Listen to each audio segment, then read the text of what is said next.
If you want to learn how you can find the right girlfriend or life partner, the right one, somebody who truly loves you for you, without you having to change yourself, a relationship where you can honestly express yourself, then this video is for you. Today we're going to be talking about the power of vulnerability in dating and relationships, and I'd like to start this super powerful video by telling you a short story about one of my very close friends. So this guy, he had a pretty tough year throughout 2020, mostly because of family related issues, some pretty tough shit. And I believe it was around 6 months ago, he went on a first date with a girl. Now, what he did was, when she asked him how the lockdown was, he genuinely shared, well, to be honest, it was really tough.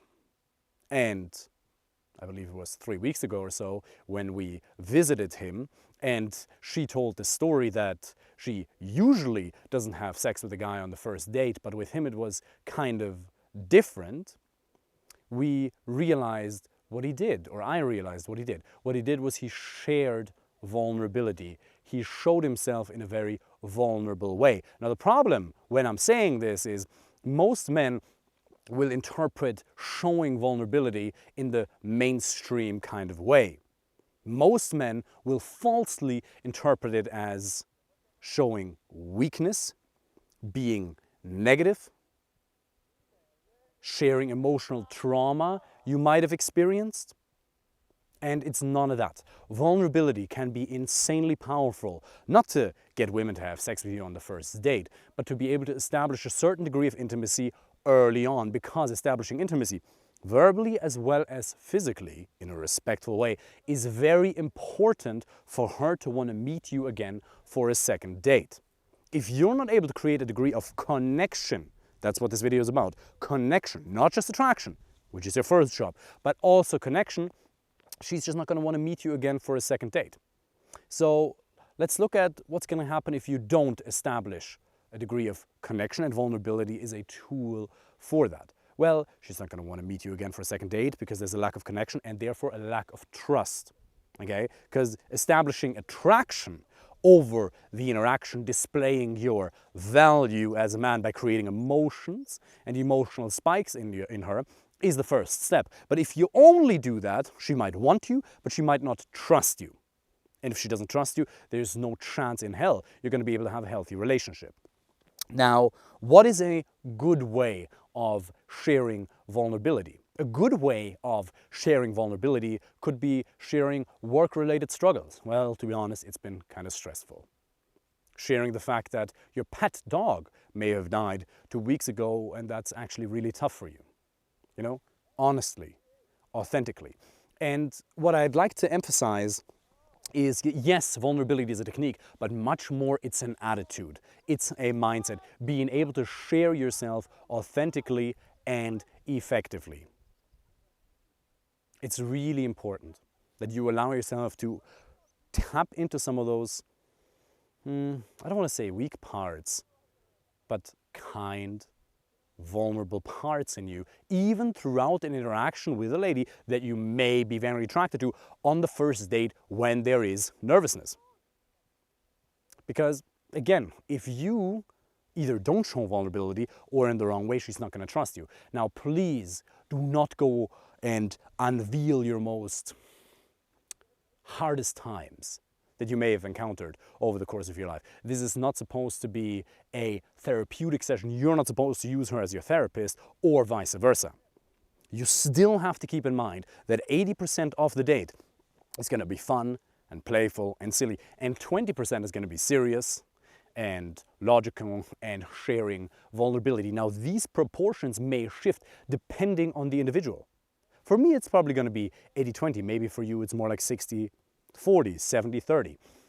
This is not about you turning into a clown on the date either, but the first date has to be positive. It has to have a degree of lightness. One of the biggest mistakes a lot of men make, highly achieving entrepreneurs, software developers, mechanical engineers, people who have a high degree of success in their job already, is they transfer the same degree of seriousness with which they approach their job and their business on to the first date. Because they want things to go well, they turn really serious and there's a degree of heaviness. And remember, the main reason she's even spending time with you on the first date is to get more good emotions. She wants you in her life, not just as a provider, not just to have a family and something for the long term, but also just to feel better.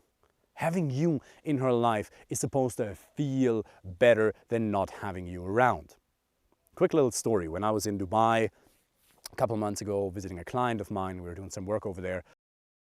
We ended up having dinner with 3 very, very beautiful ladies, 2 which we've met in the, I believe it's called Andreas, not nightclub, but a swimming pool kind of club, you know, one of those outdoor clubs with a lot of water and a lot of drinks, and the sun, kind of beautiful. Here in Ireland at the Guinness Lake, we don't really have that.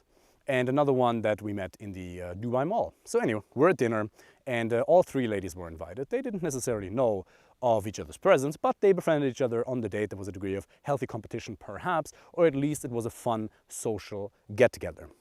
Now we end up going back to my client's home, and we started spending time on the outside area near the swimming pool, and I realized something was a little bit off. So what I did is I asked her to go for a little walk with me around the swimming pool, around the jacuzzi, while my client was there with the other 2 ladies. And what we did is I lifted her up, I pretended to throw her into the swimming pool, which was a little bit of fun and emotional. And then we sat down on one of those chairs, you know, these chairs that you have on swimming pools, those kind of ones. So we sat down there, we lied down, and I realized that I was lacking a degree of connection. I realized that because I sense for certain signals that we don't need to go into here today. If you'd like to know more in detail, apply for our first free coaching call. But I realized there was a lack of trust missing. So what I did is because you gotta look at the situation, right? The level of attraction she felt for me was super high, okay? First of all, I met her in the mall, okay? By just going and introducing myself to her. That's a thing in and of itself. That establishes value. Speaking to women in public in and of itself creates a degree of value in her eyes, because not a lot of guys have the courage, and now have even enough courage to do that in the first place. And then we were at dinner, and there were 2 other ladies present, okay? Whenever you show yourself in the presence of other women, that usually has a positive effect, because she trusts the judgment of other women quite a lot. And if there's other women who are willing to spend their time with us, then that must mean there's something attractive about us. So she's basically outsourcing part of the qualification and evaluation process to other women, and she trusts their judgment. So we're sitting there at dinner, there's other women, so my value in her eyes, the attraction she felt was quite high, but not necessarily enough trust to be able to spend the night together perhaps. So what I did is I was like, okay, maybe there's some vulnerability missing. And this is not fake, okay? There's no degree of fakeness here. This is simply me accessing different parts in me, because there is the fun side to all of us. There's the crazy one, there's the adventurous one who goes to a lake in the middle of the week when they're maybe not supposed to be there, you know? But there's also the vulnerable part. There's the caring part, the calm part. They're all parts of us. And communicating authentically and effectively partially comes, on a very high level, comes down to accessing those parts when you need to. So what I did is I started sharing some really intimate things, nothing too crazy, but for example, started talking about where I grew up in Germany, okay, that my grandpa had a farm, and I talked about my mother being a nurse and certain stories. It kind of came sort of natural out of the flow of the conversation, and I also directed it in that direction, okay? And this is a very long story short. What happened was we ended up spending the night together, and then, yeah, a memory was created. Now, obviously, I don't live there, so this is not going to be a long-term relationship, but it very well could have been. Now, again, it's not at all necessary for you to have sex with a woman on the first date. It is not about the sex. But being able to establish a degree of intimacy on the first date is super important. So being able to build connection, like my friend did, not as a technique for manipulation, but simply because it's true. You're never going to tell her something that's untrue, because manipulation comes down to deception, lying. As long as you're honest in what you're saying, there is no deception. There is no lying. There's no manipulation. Because if you look at what and I'm totally against manipulation, okay? Now, if you look at physics, right, what does manipulation actually mean? In physics, they talk about the manipulation of the curve of the ball. Manipulation is the same thing as influence in one sense, if you really think about it. Now, at the same time, when I say manipulation, you have very different feelings, very different emotional reactions, and very different conscious associations to that than when I say influence. Influence feels kind of nice, feels all right, maybe a little bit professional, okay? Business context, social context. And manipulation feels weird, and that's something most of us don't really want to be. Now, the action in and of itself, there's two things for me that are defining characteristics of manipulation. One is lying, and the other one is your intention. Because I can do the same thing, caring about the other person's well-being or not. If I only, exclusively, selfishly pursue my own goals, disregarding the other person's, her best well-being, or her well-being in general, then that might be manipulation, okay? But you establishing a degree of intimacy in an honest way, only ever inviting her, obviously never pressuring her or forcing her or any of that bullshit, but only ever giving her a gentle invitation. That's fine. Now, obviously, a lot of people also have a really weird association to manipulation. They think that whenever you do something consciously, whenever you have a goal in mind, as establishing intimacy, as moving things forward and seeing, hey, if the two of you could have a great time together over the next couple of weeks, months, and even for the rest of your life. A lot of people think the second you're trying to get a person to do something, having a conscious goal in your mind, that is manipulation. I'm telling you, it's not. Be honest. Act in such a way that to the best of your knowledge, you're contributing to the other person's well-being while still pursuing your selfish goals. It's fine. I mean, if I'm acting selfish while making sure the other person's benefiting, creating a win-win, while not lying, while being honest, kind, caring, and respectful, it's amazing. Because if you make an invitation, if you invite her to kiss you, obviously in a proper way, and she doesn't want that, that's fine. If you invite her to spend the night together, that's fine. And also I have clients, for example, who, like, they're so religious, they don't even want to have sex before marriage, and that's perfectly fine. Now, I recommended that I told them my honest opinion, right? I was like, I'd rather not do that if I was you, because sexual compatibility is a real thing. But look, I'm going to help you find the best person, but we will just not know for sure whether there's sexual compatibility. But the rest, there's a lot of screening mechanisms and qualification mechanisms that I teach in my coaching program that will ensure the highest probability of you finding someone, finding a woman with whom you can honestly express yourself.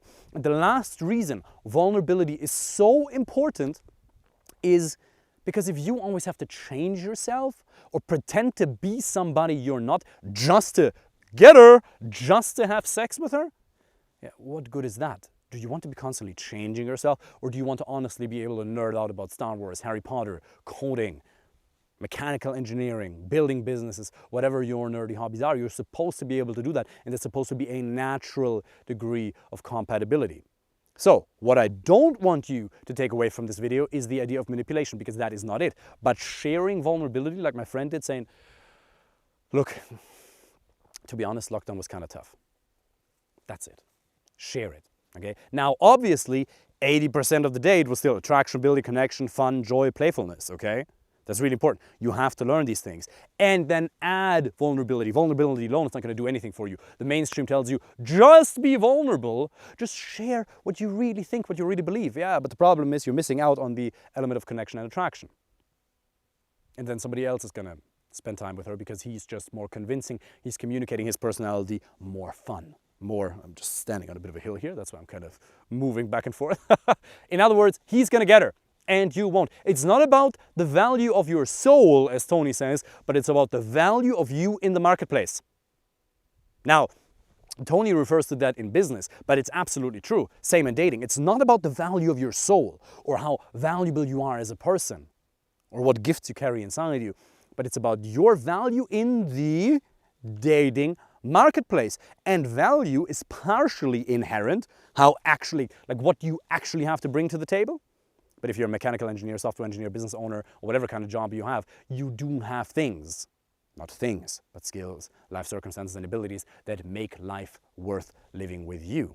That's one thing. So what do you actually bring to the table? But value is also generated by communication. And if you want to learn how to communicate your personality authentically and effectively, in order to find somebody who's right for you, then apply for a first free coaching call with the link underneath this video. During that call, we'll create a step-by-step plan, look at your individual situation and blind spots, because we all have blind spots that we're not even aware of. We're making mistakes we're not even aware of. Believe me, I've worked with men from 11 or 12 different countries at that stage, helped them get a better dating life, find the right girlfriend or life partner. If you want that, apply for a first free coaching call right now, and I'm looking forward to speaking with you one-on-one. I wish you all the best.